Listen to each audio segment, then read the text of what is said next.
L'auteur de ce livre, c'est André Murail. André Murail, le bien-aimé frère Andrew Murail. Le titre du livre, c'est L'Esprit de Christ. Le titre du livre, c'est L'Esprit du Christ. Nous sommes au chapitre 22, spirituel ou charnel. Chapitre 22, spirituel ou charnel. Pour moi, frères, je n'ai pu vous parler comme à des hommes spirituels, mais comme à des hommes charnels.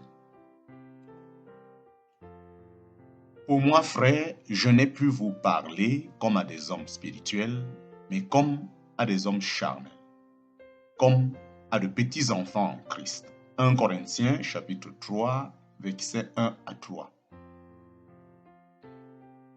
Pour moi, frère, je n'ai pu vous parler comme à des hommes spirituels, mais comme à des hommes charnels, comme à de petits enfants en Christ. Dans le chapitre précédent, nous avons vu que Paul met en parallèle le croyant devenu spirituel avec l'homme naturel.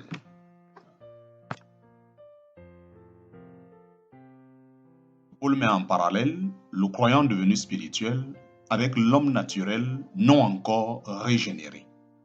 En d'autres termes, l'homme de l'esprit avec l'homme d'âme. En parenthèse, 1 Corinthiens chapitre 2, versets 14 et 15. Il complète ici ce qu'il voulait dire. Il explique aux Corinthiens que quoi qu'ils eussent l'esprit, il ne pouvait pas dire d'eux qu'ils fussent spirituels. Parce qu'il ne suffit pas pour l'être d'avoir reçu l'esprit, mais qu'il faut encore le laisser prendre possession du cœur et régler toute la vie. L'homme passe par 3 phases successives. L'homme non régénéré, c'est l'homme naturel qui n'a pas encore reçu l'Esprit de Dieu. L'homme régénéré, qui est encore un petit enfant en Christ, soit parce qu'il n'est que tout nouvellement converti, soit parce qu'il est resté stationnaire. C'est l'homme charnel qui subit encore l'influence de la chair. Le croyant qui est entièrement sous la domination de l'esprit. Le croyant qui est entièrement sous la domination de l'esprit, c'est l'homme spirituel. Tout ce passage est riche d'enseignements quant à la vie de l'esprit au-dedans de nous. L'homme passe par 3 phases successives. L'homme non régénéré, c'est l'homme naturel qui n'a pas encore reçu l'Esprit de Dieu. L'homme régénéré qui est encore un petit enfant en Christ, soit parce qu'il n'est que tout nouvellement converti, soit parce qu'il est resté stationnaire. C'est l'homme charnel qui subit encore l'influence de la chair. Le croyant qui est entièrement sous la domination de l'esprit, c'est l'homme spirituel. Tout ce passage est riche d'enseignements quant à la vie de Christ au-dedans de nous.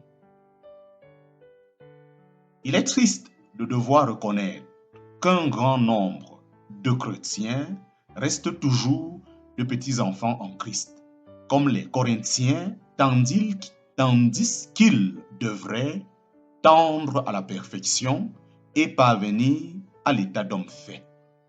En parenthèse, 2 Corinthiens chapitre 13 verset 11. Éphésiens chapitre 4 verset 13. La racine du mal se trouve dans la répugnance des chrétiens à renoncer au moi, à crucifier la chair.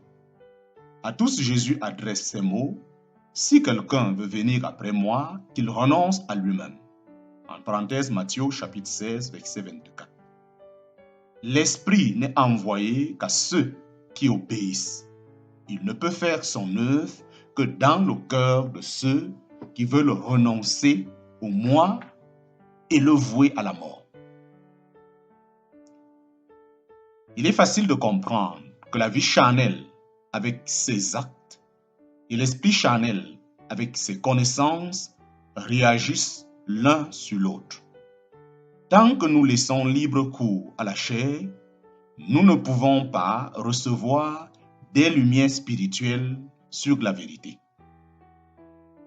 Nous pourrions connaître tous les mystères et la science de toutes choses et ne pas avoir la charité. Et ne pas avoir la charité, cet amour que l'Esprit communique à notre vie intérieure. Tout cela n'est que science qui enfle et qui ne sert de rien. Tout chrétien est appelé de Dieu à être un homme spirituel. Le but de la rédemption par Christ était en effet d'ôter tout obstacle à ce que l'Esprit de Dieu pût faire du cœur et de la vie de l'homme une demeure digne de Dieu qui est esprit. La rédemption ne manqua pas son but.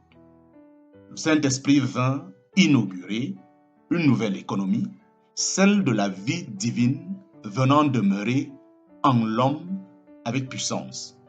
La promesse et l'amour du Père, l'arbre avec puissance. La promesse et l'amour du Père, la puissance et la gloire du Fils, la présence de l'Esprit Saint sur la terre, nous sont garants de la possibilité de ce changement. De même que l'homme naturel peut devenir un homme régénéré, l'homme régénéré, mais encore charnel, peut devenir un homme spirituel. De même que l'homme naturel peut devenir un homme régénéré, l'homme régénéré, mais encore charnel, peut devenir un homme spirituel.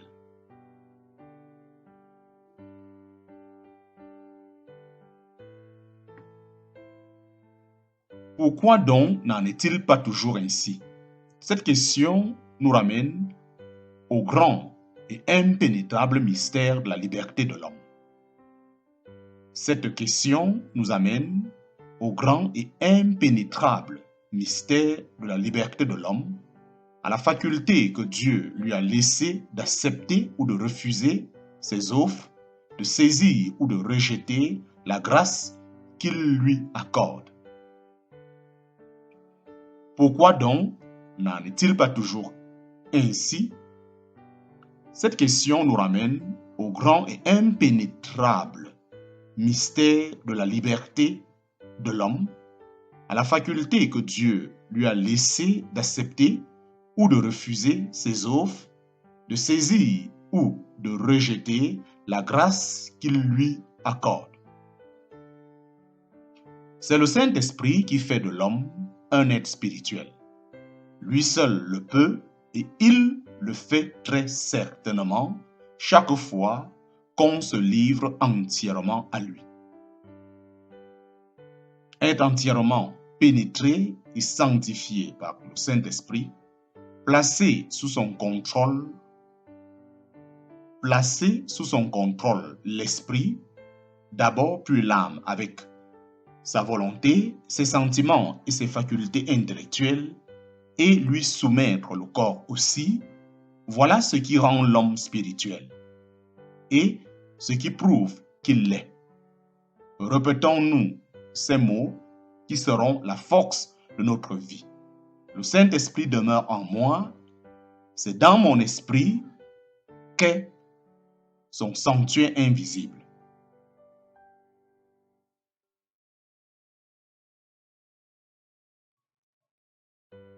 Lui seul le peut et il le fait très certainement chaque fois qu'on se livre entièrement à lui.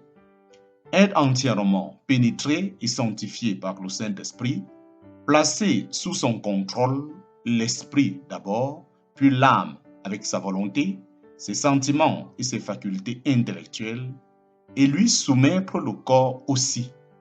Voilà ce qui rend l'homme spirituel et ce qui prouve qu'il l'est. Répétons-nous ces mots qui seront la force de notre vie. Le Saint-Esprit demeure en moi. C'est dans mon esprit qu'est son sanctuaire invisible.